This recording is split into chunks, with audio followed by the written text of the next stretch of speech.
भारत एक ऐसा देश जहां एक तरफ गाय को पवित्र माना जाता है और दूसरी तरफ वही देश दुनिया के सबसे बड़े बीफ निर्यातकों में से एक है। ये सुनने में थोड़ा अजीब लगता है ना? तो ये विरोधाभास आखिर है क्या? चलिए आज इसी की पड़ताल करते हैं। ये सवाल थोड़ा हैरान करने वाला है कि ये कैसे हो सकता है कि एक तरफ मवेशियों के लिए इतनी गहरी सांस्कृतिक श्रद्धा हो और दूसरी तरफ जब हम व्यापार के आंकड़े देखते हैं तो कहानी कुछ और ही नजर आती है। तो सच क्या है? आइए इस पूरी पहेली को परत दर परत सुलझाते हैं। तो यहाँ देखिए, दो बिल्कुल अलग अलग सच्चाइयाँ हमारे सामने हैं। एक तरफ हिंदू, जैन और बौद्ध जैसे धर्मों में मवेशियों को मिलने वाला सम्मान, और दूसरी तरफ एक चौंकाने वाला फैक्ट कि भारत, ब्राजील और ऑस्ट्रेलिया के ठीक बाद दुनिया का तीसरा सबसे बड़ा बीफ निर्यातक है। ये दोनों बातें एक साथ कैसे सच हो सकती हैं? तो चलिए इस वैश्विक विरोधाभास की थोड़ी और गहराई में चलते हैं। देखिए, ये सिर्फ कोई कही सुनी बात नहीं है। हम सब खबरों में अक्सर देखते हैं कि भारत में गायों के संरक्षण को लेकर कितनी बातें होती हैं, लेकिन जब इंटरनेशनल ट्रेड के आंकड़ों पर नजर जाती है तो एक बहुत बड़ी आर्थिक सच्चाई सामने आती है जो इस धारणा से बिल्कुल अलग है। और ये कोई मामूली बात नहीं है। USDA जैसी एक बहुत ही विश्वसनीय संस्था की रिपोर्ट के मुताबिक पूरी दुनिया के बीफ व्यापार का 20%, यानी कि हर 5 किलो में से 1 किलो भारत से आता है। अब ये आंकड़ा इस विरोधाभास को और भी ज्यादा दिलचस्प बना देता है। तो इस पूरी पहेली का हल क्या है? इसका जवाब छिपा है बीफ शब्द की सही परिभाषा में। इस पूरी गुत्थी को सुलझाने वाला एक शब्द है कैरेबीफ। जी हाँ, कैरेबीफ। ये गाय का मांस नहीं, बल्कि घरेलू पानी वाली भैंस का मांस होता है। और बस यही वो जानकारी है जहां से पूरी कहानी का रुख बदल जाता है। तो इस बात को बिल्कुल साफ समझ लेते हैं। जब हम बीफ कहते हैं तो मतलब मवेशियों यानी गाय, बैल वगैरह के मांस से होता है, लेकिन कैरा बीफ का मतलब है भैंस का मांस।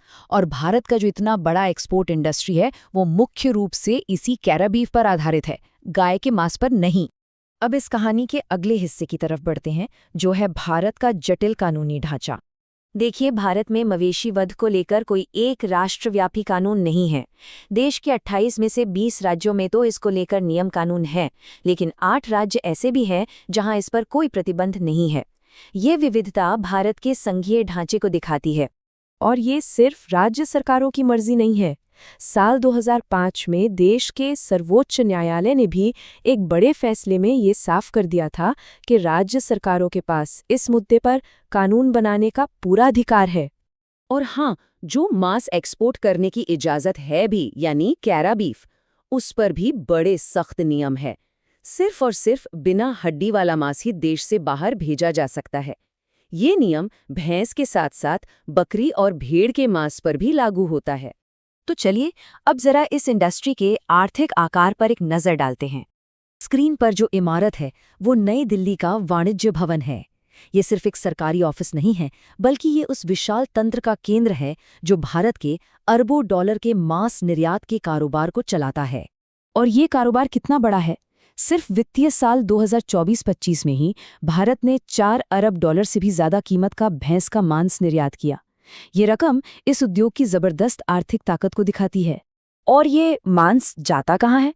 तो भारत के कैरेबीफ के सबसे बड़े खरीदारों में वियतनाम, मिस्र, मलेशिया, इराक और सऊदी अरब जैसे देश शामिल हैं। इससे पता चलता है कि भारतीय मांस की मांग दुनिया भर में है। ये चार्ट पूरी दुनिया के संदर्भ को दिखाता है। FAO और OECD की रिपोर्ट के मुताबिक ब्राजील और ऑस्ट्रेलिया के ठीक बाद भारत दुनिया का तीसरा सबसे बड़ा बीफ निर्यातक है। और याद रखिए, इस बीफ में कैरा बीफ भी शामिल है। ये वैश्विक मांस बाजार में भारत की बहुत ही अहम जगह को दिखाता है। अब एक आखिरी लेकिन बहुत ही जरूरी सवाल। भारत ये कैसे सुनिश्चित करता है कि उसका निर्यात किया गया मांस अंतर्राष्ट्रीय मानकों पर खरा उतरे और सुरक्षित हो? इसका जवाब भारत की सरकारी एजेंसी एपेडा खुद देती है। उनका संदेश बिल्कुल साफ है। भारत से निर्यात होने वाला फ्रोजन बोनलेस भैंस का मांस पूरी तरह सुरक्षित है। ये एक बहुत बड़ा आश्वासन है जो पूरी दुनिया के खरीदारों का भरोसा बनाए रखने के लिए जरूरी है। और ये सिर्फ एक दावा नहीं है, इसके पीछे ठोस कदम उठाए गए हैं। भारत विश्व पशु स्वास्थ्य संगठन यानी OIE के सभी दिशा निर्देशों का पालन करता है। देश में जानवरों की बीमारियों को नियंत्रित करने के लिए एक बड़ा राष्ट्रीय कार्यक्रम चल रहा है।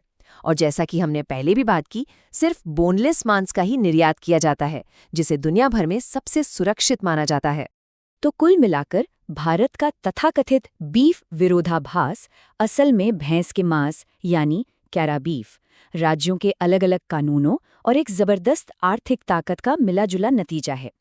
लेकिन अब सवाल भविष्य का है। जैसे जैसे दुनिया भर में भोजन की मांगें बदल रही हैं, क्या भारत अपनी गहरी सांस्कृतिक मान्यताओं और एक शक्तिशाली आर्थिक हकीकत के बीच इस अनोखे संतुलन को बनाए रख पाएगा? ये एक ऐसा सवाल है जिसका जवाब वक्त ही देगा।